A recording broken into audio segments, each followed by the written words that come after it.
He spent most of his adult life dedicated to capturing or killing the Hulk, but in a strange twist of fate, he ended up becoming what he hated. Let's get into the video and find out who is the Red Hulk.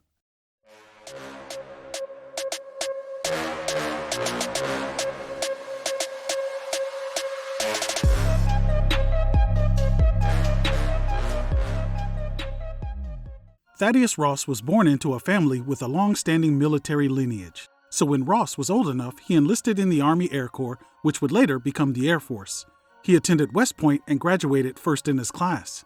He would go on to marry his commanding officer's daughter, Karen Lee, and shortly after found himself in combat fighting in World War II.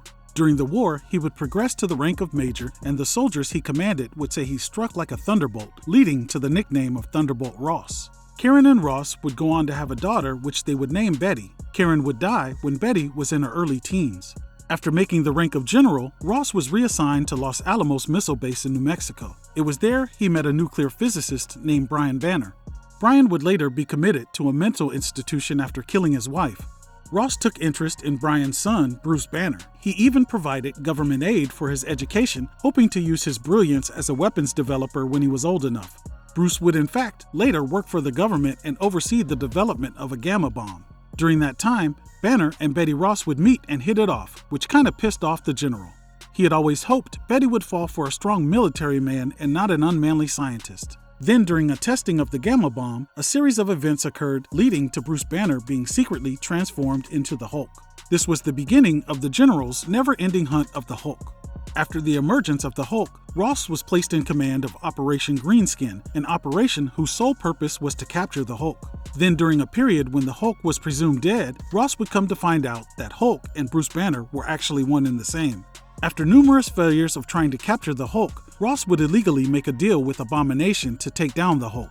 The Abomination would fail in his attempt, which would set in motion a series of events that would end with General Ross being relieved of his command of Project Greenskin and Ross having a nervous breakdown.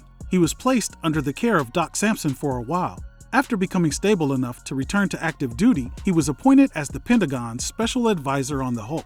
But when the Hulk was given a presidential pardon for all of his past deeds, it didn't sit well with Ross. This led Ross, who still felt the Hulk needed to be dealt with, to resort to a shady approach. He entered into an alliance with MODOK, allowing MODOK to free Abomination from his captivity to go after the Hulk. The plan would fail, and Ross's shady actions were exposed. Ashamed of his actions, he considered ending his own life, but instead he deserted his post and became a drifter, only returning when he got word that his daughter Betty was going to marry Bruce Banner. He returned intent on stopping the wedding, but was persuaded by Betty to let it happen. Ross would then go on to just be around in the comics. He would do a little bit of this and a little bit of that. That was up until his daughter Betty died of radiation poisoning. Ross, of course, blamed the Hulk for her death. Then, as he was drinking his sorrows away in a bar, he was approached by the leader and MODOK, who offered him a deal he couldn't refuse. They offered him the power to defeat the Hulk and that they would use their technology to bring his daughter Betty back to life. Ross had preserved Betty's body in hopes he could one day revive her. He accepted their offer and they delivered on their promise. After seizing the opportunity to siphon power from the Hulk, they transferred it into Ross, which transformed him into a red version of the Hulk. The Red Hulk has superhuman strength, stamina, speed, and durability. He has a regenerative healing factor, his aging has been slowed, and he can absorb energy. The Red Hulk consistently emits gamma radiation. The angrier he gets, the more he emits.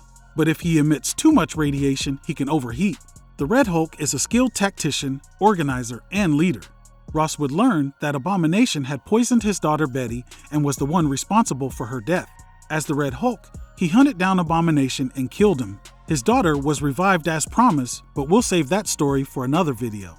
The Red Hulk would go on to have many crazy adventures in the Marvel Universe. Well, that's the origin of the Red Hulk, and that's a wrap for today's video. As always, I appreciate you taking the time out of your busy day to stop by the channel and check out this video. Please like, share, and subscribe. We'll see you again real soon.